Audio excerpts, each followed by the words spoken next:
We will begin with the opening prayers.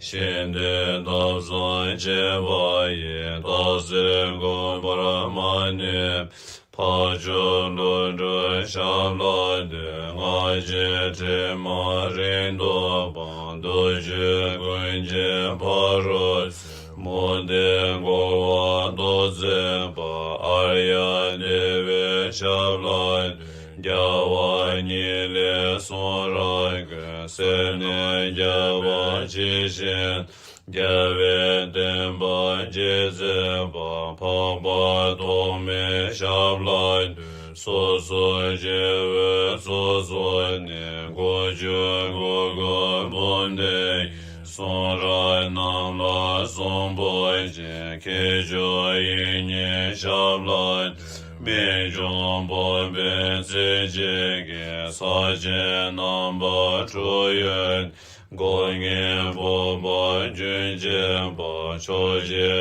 long bo sham loin Cho le nambra jawa ye we je zam le gang wa da nyam do cha be be garai Chue je cha be sham loin de lo san se je je bo Tôi bên tôi rồi nhé mai sáng ngồi miền trên bên bên rồi Yên đề về chế sắp lại để lễ bra xuống về Nam Gan là đôi trên đào vai sár vai Đôi chế của miền dùm chế bà sá sá về chế sắp lại Đà niên chế vai nam chế đồn tôi đến chế bê chế trượt Lạp giá yên đề quân đề bê chô đôi chữ vã tông brai chô Giam liên xoay chế chế đô yong trát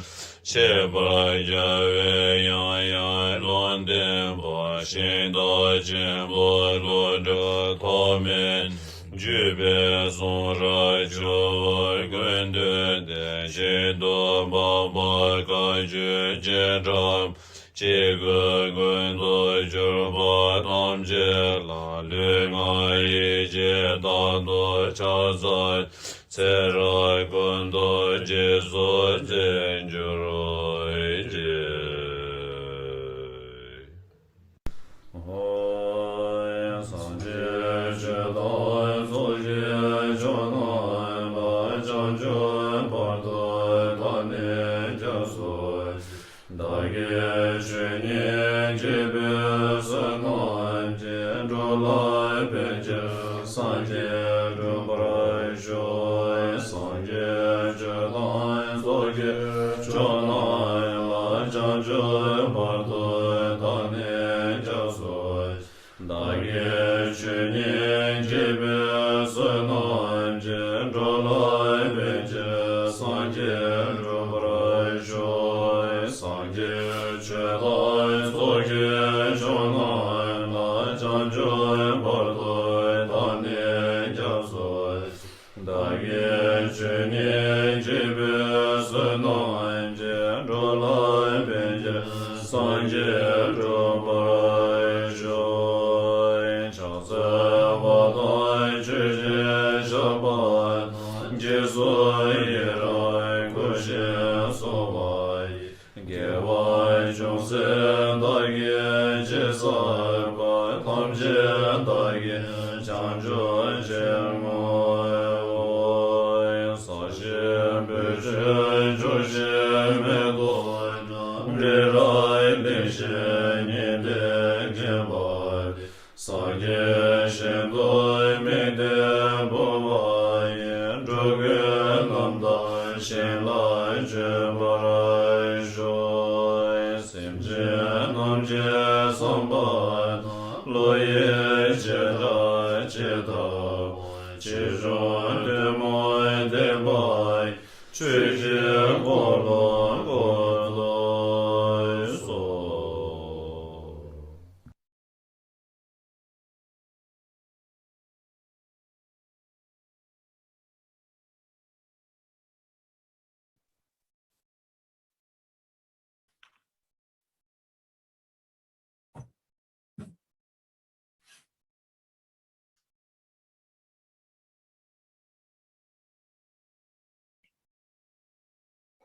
몰라서 다 참여생도와 You can all hear me, can't you? Please raise your hands if you can see me.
시작을 여러분으로 예전에 주제는 뭐 예외된 부분은 선생과 그 이런 것을 저하고 보내도 저하고 그래서 넘어가면 봐 이거로 그는 쓰지베 이러면 좀 실내 부분적으로 언제 시간 배정을 안 내주시죠 그게 잠에도 지경 저 반대서 남아를 보세요 나기적으로 보면 되죠 그런 집에 관해 이제 손대 구성도 영어로 자도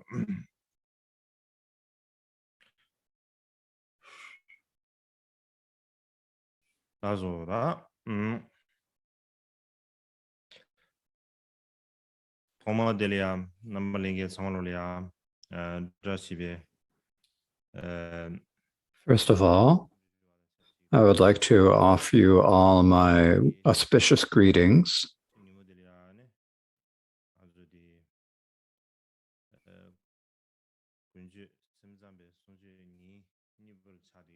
And so today is the second day of our winter teachings on the mind only.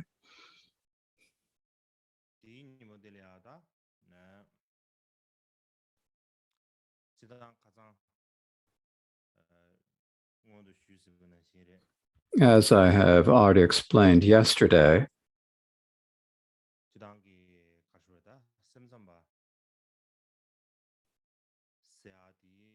the term mind only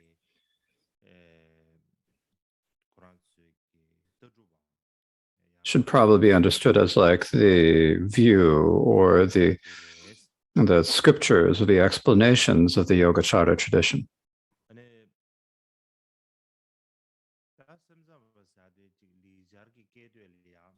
Now, in the Sanskrit language, the term mind only, there are actually two different terms. There's mind only and awareness only. There's the word vigyapti, and vijnana is the second.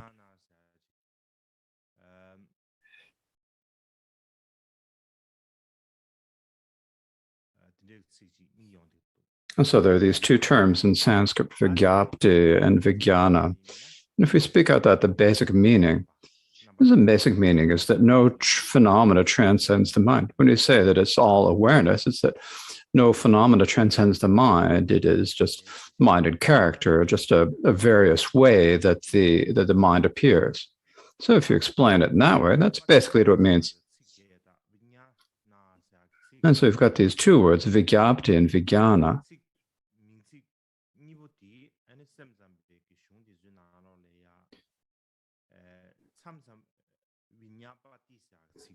And so both appear in the mind-only literature. Sometimes they say vigyapti, sometimes they say vijnana. They're kind of interchangeable. These terms, the awareness only.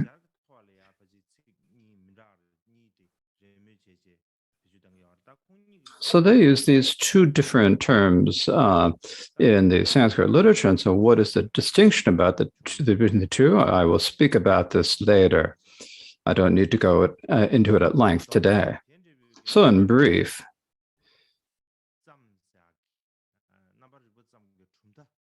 so that philosophy or the school of awareness only, and what the people who uphold it are called, they are the Vijnanavada, and what this means is the proponents of awareness only, or the proponents of awareness. And then the people who propagated this tradition or who recognized this and accepted this tradition are called the Yogacara, the school of yogic practice.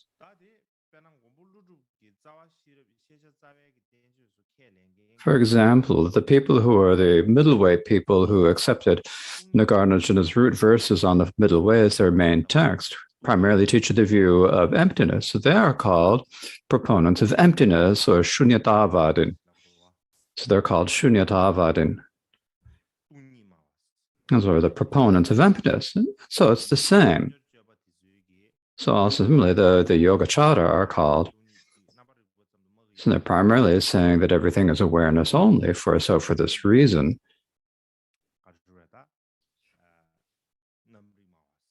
they're called the awareness Maos. And so one is called the proponents of awareness only, that's called the proponents of emptiness.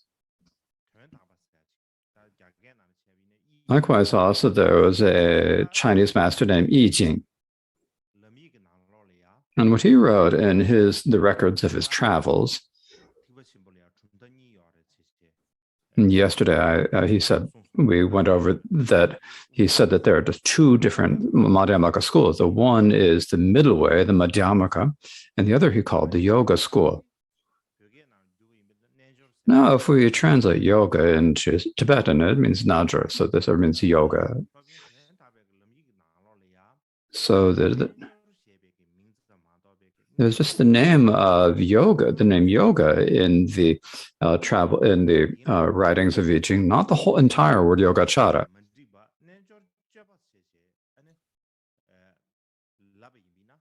If we say that it's not right to say yoga and you have to say Yogacara, then it's a little bit better because it gives the entire meaning of the word, the precise meaning of the word.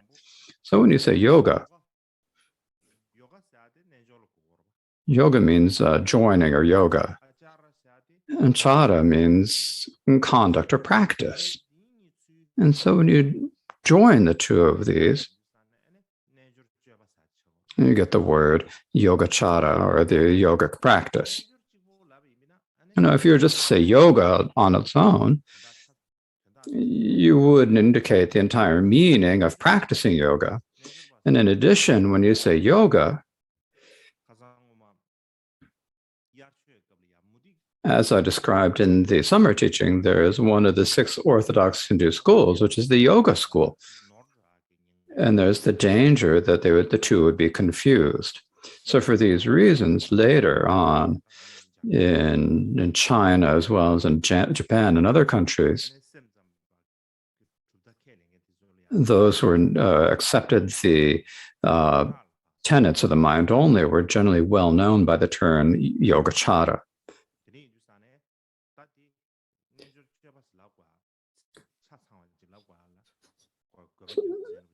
So this is the reason and the need for saying this entire full word of Yogacara.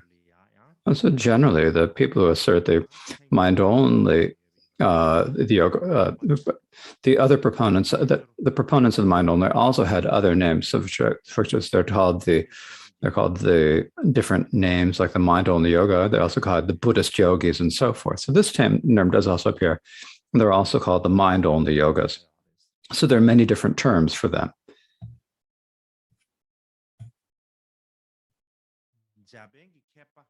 There was a Japanese scholar named Yokoyama Koitsu.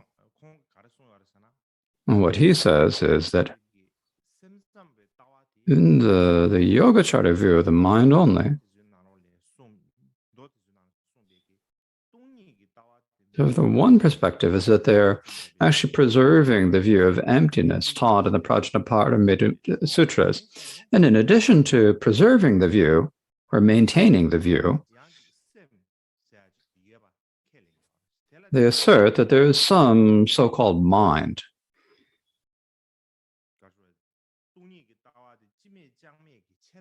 And so this helps prevent emptiness from becoming a nihilistic view of there being nothing at all, of complete nothingness.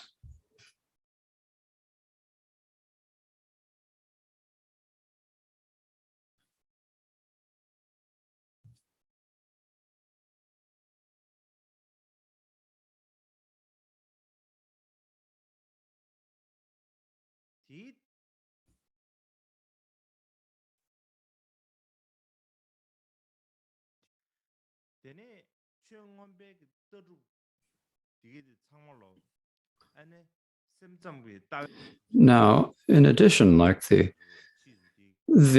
tenets of the Abhidharma are all made into elements of the mind-only view. So when you speak about it in this term, then the mind only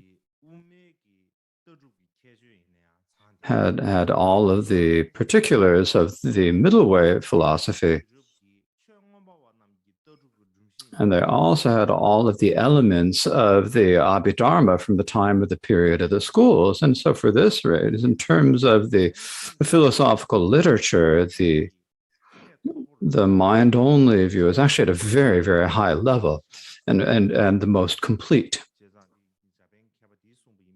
And so this Japanese scholar says that the mind-only scholar was like the highest, most developed, and had reached the highest level. And so this is his explanation. So next,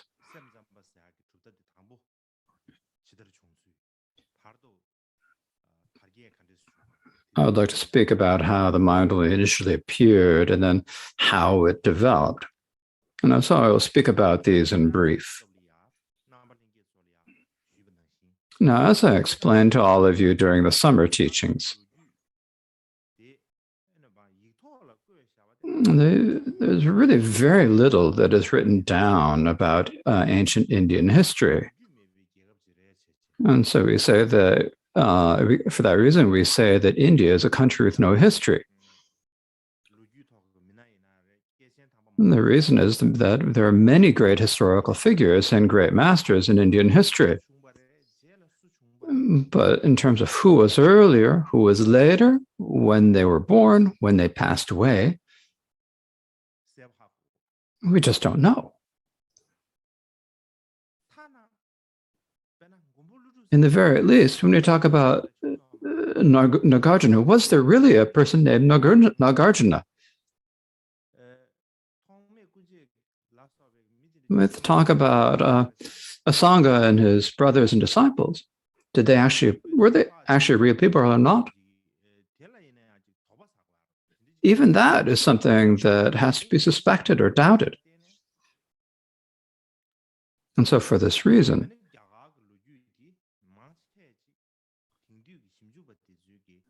mostly when much of Indian history is something that contemporary researchers has to be guessed or speculated by contemporary researchers. They have to look at many different reasons and make a guess, but otherwise they have no other way to know. So that is the situation.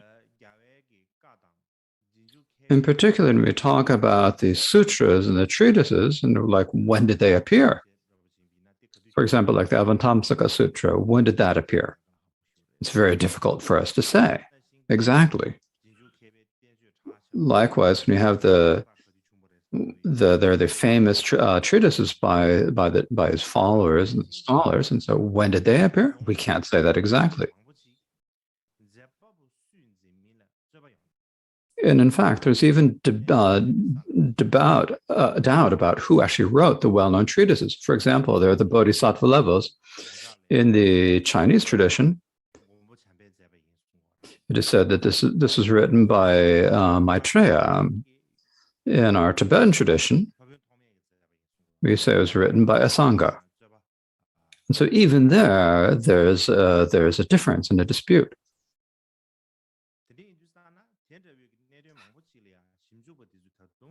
And so the researchers are still in the process of researching all these sorts of difficulties.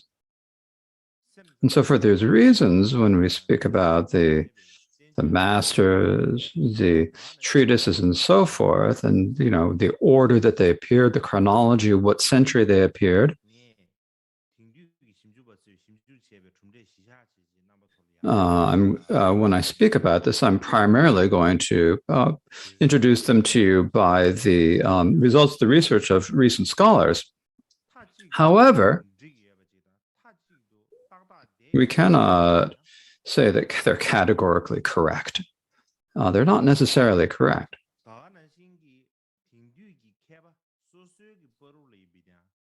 In addition, many different scholars today have different opinions. They have different ways of making their estimates. So in the future, if we can discover any reliable evidence, then it's quite possible that there will be changes in the way things are explained these days.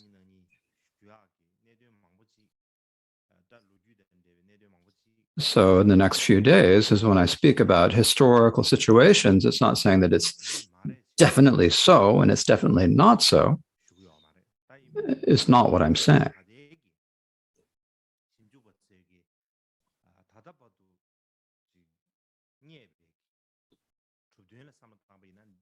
Now, but if we think about what the contemporary researchers have established at this point, then we'll base the discussion on that. But we cannot have 100% certainty in them.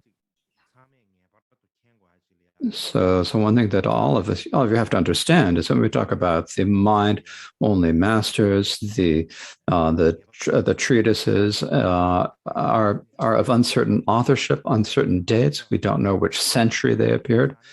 And there are different opinions about all of these. And so for this reasons, when we speak about the mind only, it's a little bit difficult. It's kind of complicated.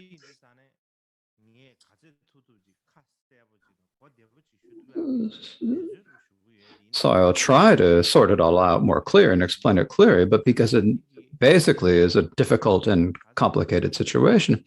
So no matter how clearly I wish to explain it, it's a difficult one to actually do so. So that's something you need to keep in mind.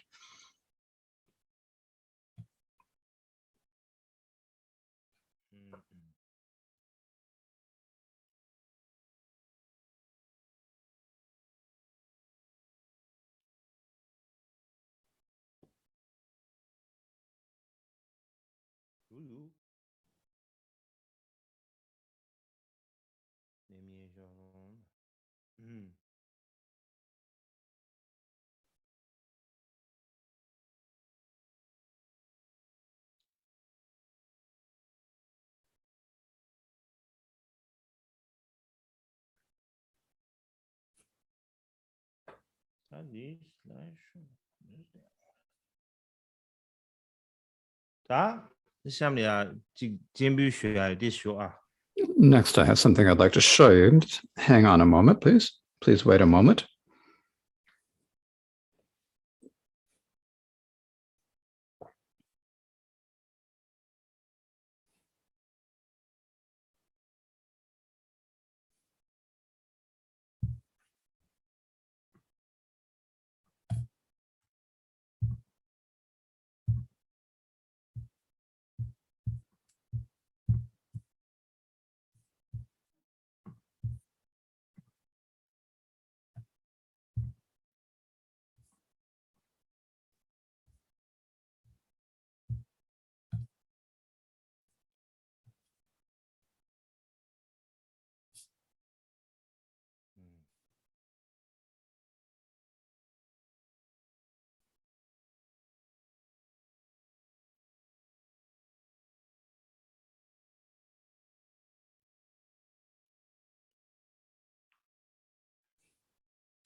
용서를 베레다.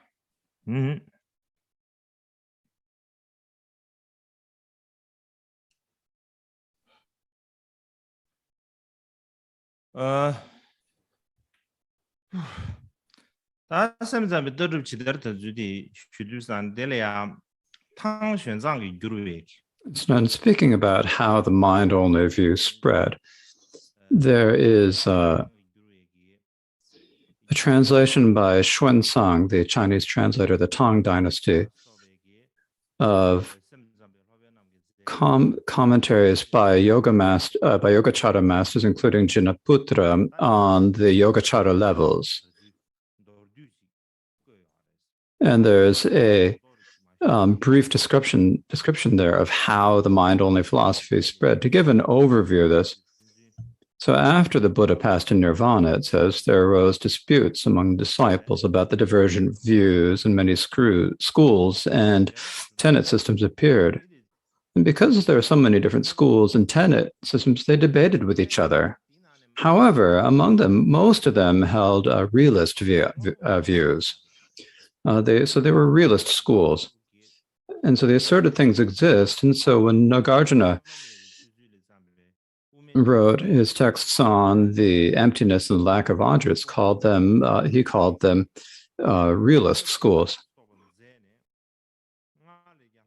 And so then Nagarjuna wrote the middle way treatises and spread the view of emptiness, and Aryadeva wrote the 100 verses and other texts, and then the view of emptiness became even more widespread in society.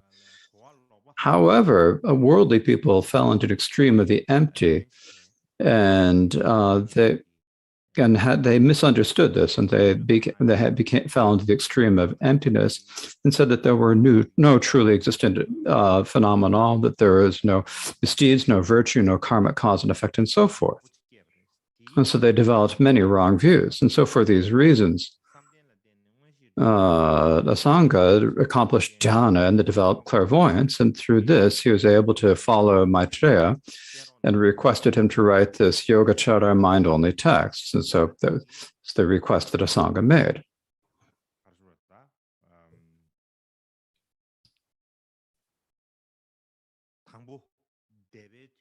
So this thing that speaks about first about how the period of schools developed, then later how the middle way treatises appeared, and then after that how the mind only appeared, and it describes all of this in brief. Now these are words that I have translated from Chinese, but I didn't do it literally. It's just giving the basic a summary of the meaning.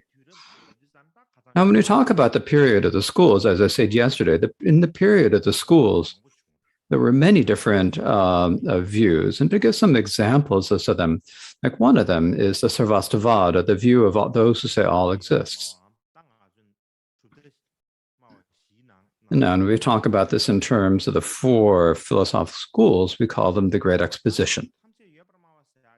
And when we call them the Sarvastivada, those who say all exists,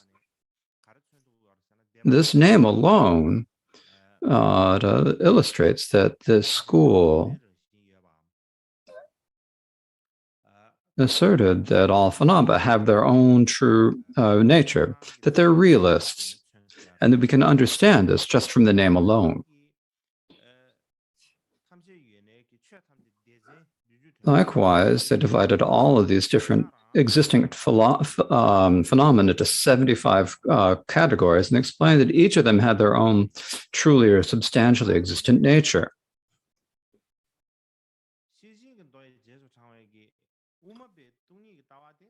Now, the middle way view of emptiness that follows the Prajnaparamita Sutras is actually just a complete opposite of the Sarvastivada. Sarvastivada is a realist view, right? And the middle way view is, you could say, it's a view of there being nothingness, a view of emptiness. And so it's basically the complete opposite of the Sarvastivada.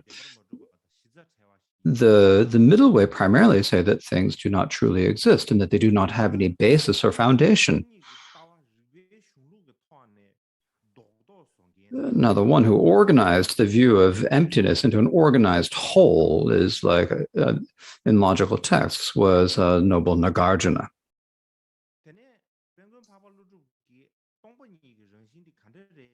Now, the way that Nagarjuna described the nature of emptiness, it is as taught into the root versus the middle way to be the middle way path, free of the 8 conceptual elaborations.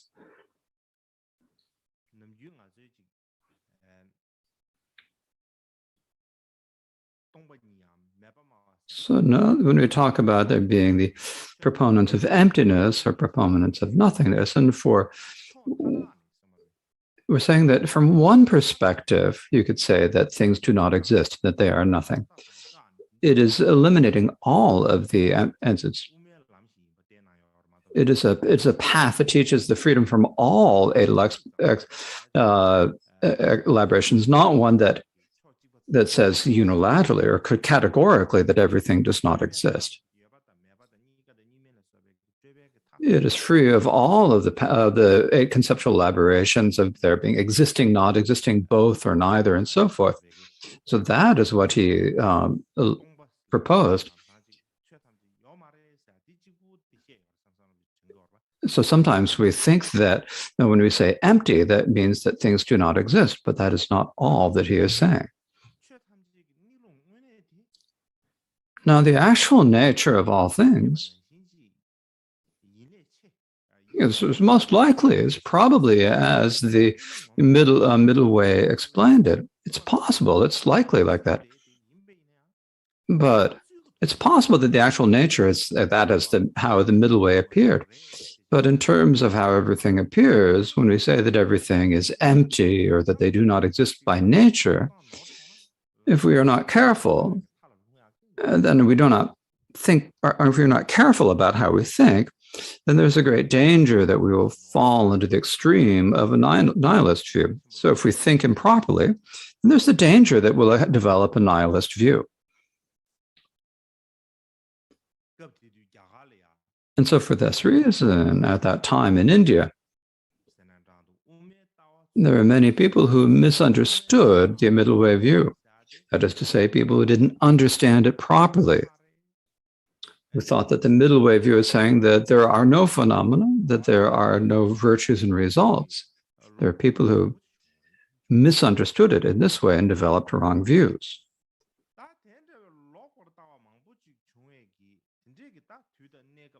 And so in that time and situation, when so many people developed these wrong views, then what happened is the mind-only view developed. The main point of the mind-only view is because there is the danger that because the misunderstanding the view of emptiness, people will develop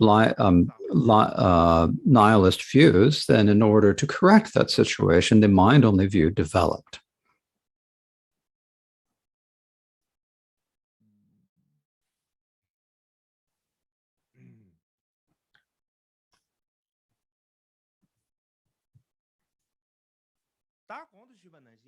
So now, as I mentioned before,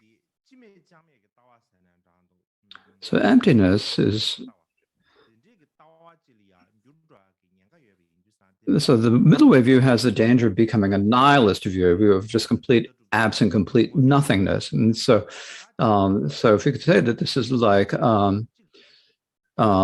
could say that this danger of the developing a nihilist view is like one condition for the nihilist view, but we cannot say that this is the only reason, or that there are no other reasons or circumstances than that just that one. And so we also do need to take note of the other important factors for the spread of the mind-only view. And otherwise, if we say that it's the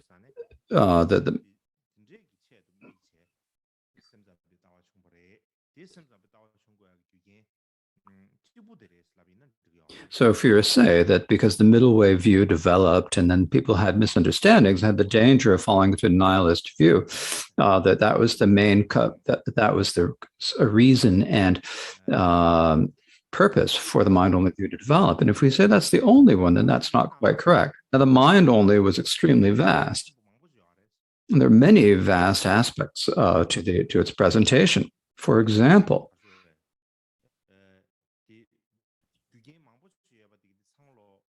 so like there are all of these different situations and reasons, and if we talk about them briefly in summary, we can say there are probably basically three different reasons. I mean, four reasons. I think there are four most important reasons, and so I'd like to give you a brief description from each of them. And so what these four are is that Buddhist thought had become more and more increasingly tended towards mind only. So because the Buddhist thought was tending towards mind only, we can say that then the mind only view developed. And the second is that there has to be a basis for samsara. You have to have some basis for samsara, that people say. Because the Buddhists do not assert that there's a self, but they do assert there's samsara. And because of that, you have to have some sort of basis, a basis for projecting samsara. And so when you look for what is the basis for that, then that is the development of the view of the alaya, or the all ground. And so the second one is to give like a new interpretation of the emptiness taught in Prajnaparamita Sutras. Now, the presentation of emptiness in the Prajnaparamitas was explained, of course, in great depth by the middle way, but the mind only gave many different other explanations, and for this reason, they taught the three natures and the three lacks of nature and the three lack of essence. And the fourth of these is the great insights that they had from their instance. The reason why they're called the Yogacara, the yogic practice, is because of their dhyana meditation and what they see in their dhyana meditation. And so for that reason, they had many different presentations about yoga. And so for all of these reasons, we have these four different reasons. And among all the different causes, conditions for the mind only to appear, these are like the four most important reasons for the mind only to appear. So now the first of these is that Buddhist thought was increasingly tending towards the mind only. And so to speak about this one in brief,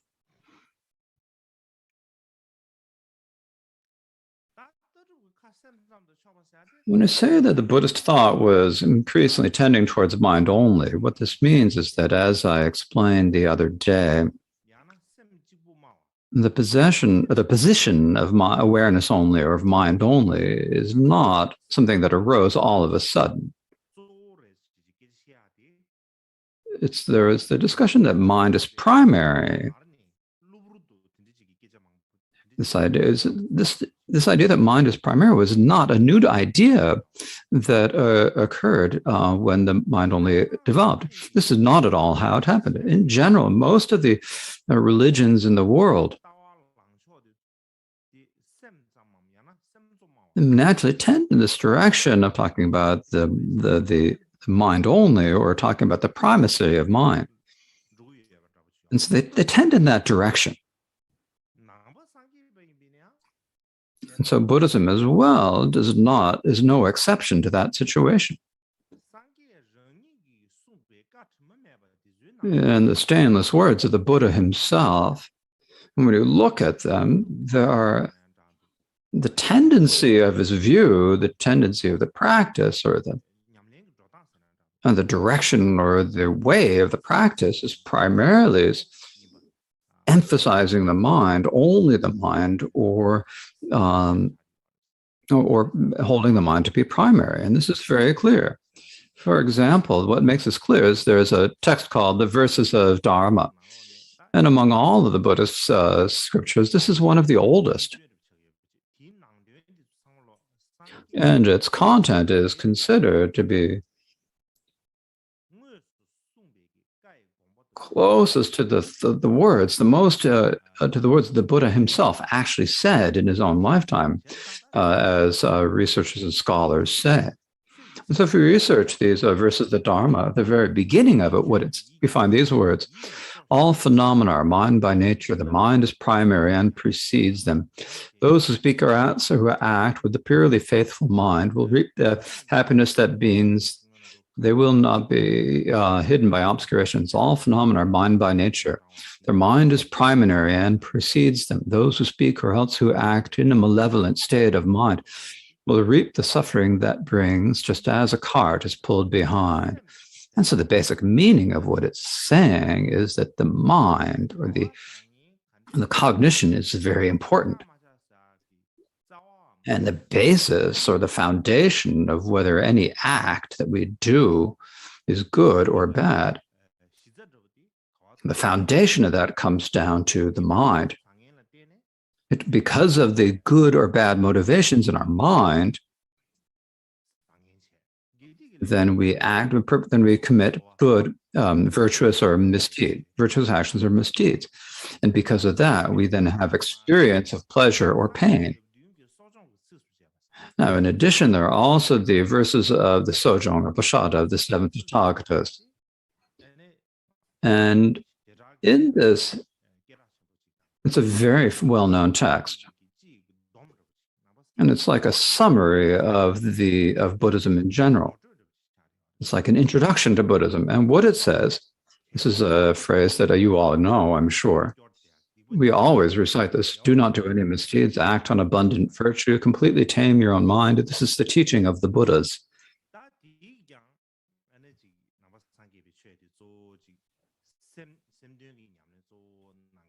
And so this is primarily saying that that Buddhist practice is primarily a practice of the mind, and that it identifies it as the mind that is most important.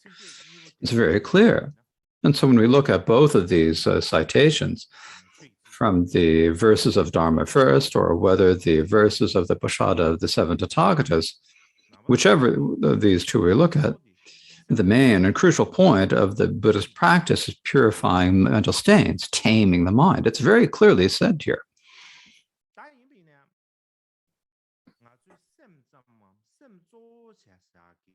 When we're trying to understand about talking about the primacy of mind, or saying that only the mind, I think there are two different ways that we can understand these. And so it's important for us to know these two different ways, and we need to think about the differences and distinguish the two different points.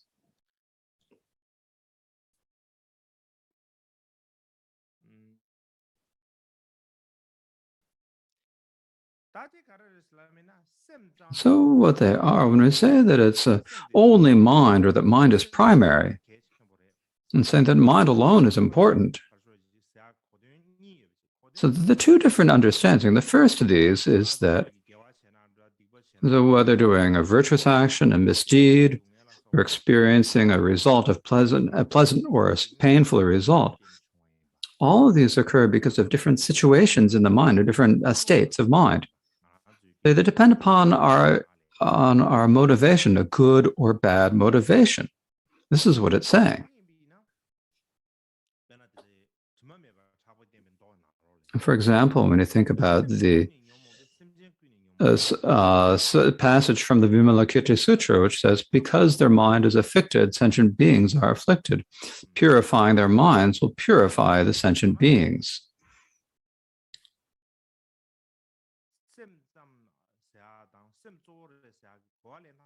So that's the first way of understanding when we talk about the primacy of mind. It's saying that, when people primarily talk about taking up virtue and giving up misdeeds, this primarily comes down to the mind.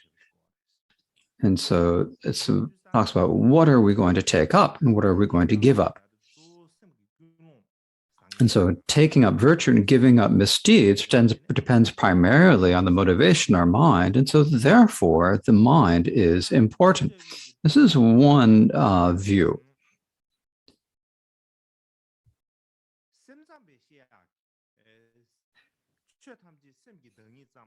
But this explanation is a little bit different than the mind-only idea that there are no phenomena that are other than the mind. There are no phenomena that are outside of the mind. So I think that these quotations from the verses on Dharma and the verses on Pasada, the seven Tathagatas, are primarily this first understanding that in deciding whether we're going to take up virtue and give up misdeeds, that depends primarily upon our mind, and we need to examine our mind, and we need to consider that to be important. So that is the first understanding.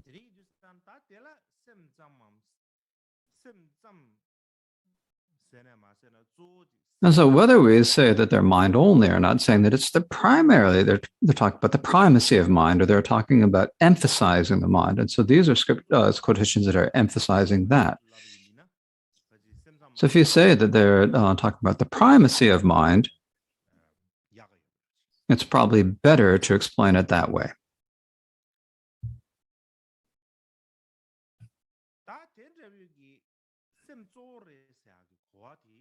Now, when we have the understanding that the mind is most primacy of mind, then that gradually grew more broader and broader. So at the beginning, it was originally an understanding of taking up virtue and giving up misdeeds, and then gradually it developed and saw how phenomena occur and how that is related to the mind.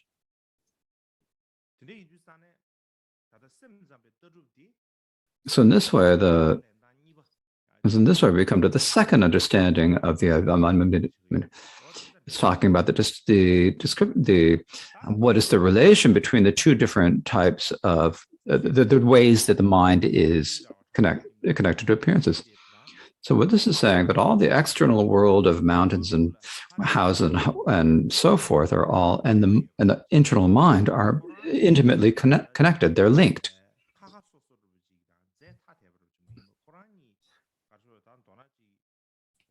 The world that seems to be external and the mind that perceives them seems as if they are different.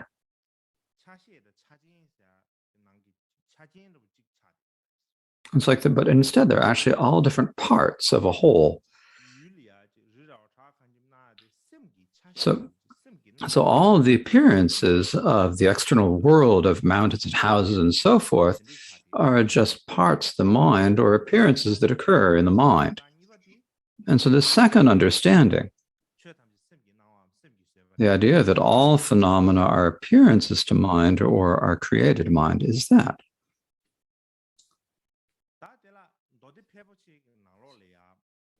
Now, in the Avatamsaka Sutra, there is a chapter called the chapter taught in verse. And likewise, in the Sutra of the 10 Levels, there's a second passage, and both of those are very frequently cited important citations. And these both clearly teach the second idea, the idea that all phenomena are appearances of the mind and that they are created by mind. And particularly in the Avatamsaka Sutra, in the chapter taught in verse, it says there's this.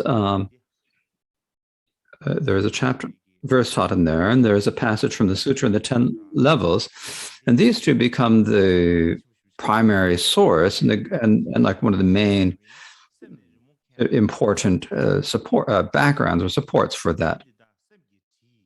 And so, for example, the first of the from the Avatamsaka Sutra says, the mind is like an artist. The mind makes the aggregates. All these worlds that there are in the universe are painted by mind. The Sutra of the 10 Levels says, for these 3 realms are only mind. The Tathagata described what the 12 links of becoming are. He said they all dwell in a single mind. So the first one from the Avatamsaka Sutra is that, like, if you have a really skilled artist, they can paint many different images. Similarly, the mind also can create all of the various different manifestations there are in the world with all their different variety and brilliance and so forth. They're all made by the mind. They're all created by the mind. It's the same as when an artist, a good artist, draws an image. And what it says in the latter, in the Sutra of the 10 Levels, it says that the 3 realms of desire realm, formless, and formless realm are all created by the mind, and that the 12 links of interdependence also depend upon mind. So basically, these 2 quotations create that we and everything that there is in the world are nothing more than created by the mind. They arise from the mind. They do not transcend the nature of mind. They do not transcend the character of mental character. They really decisively teach the mind only or the awareness only view. And so for this reason, many later mind-only treatises frequently cite these 2 passages from the Avatamsaka Sutra and the Sutra on the 10 Levels over and over again. They frequently use them as their basis and as a scriptural support. And they recognize these as being very important passages and citations. So if we're going to ask how much of an influence did these 2 passages have on the mind only, there's no way you could tell an incredible influence of them. Because of these 2 passages, they had an extremely large influence on establishing the mind-only view and for developing the literature. So if we can keep these 2 citations in mind, then I think it's a benefit for us. And so now we will next take a 30-minute break. Wow.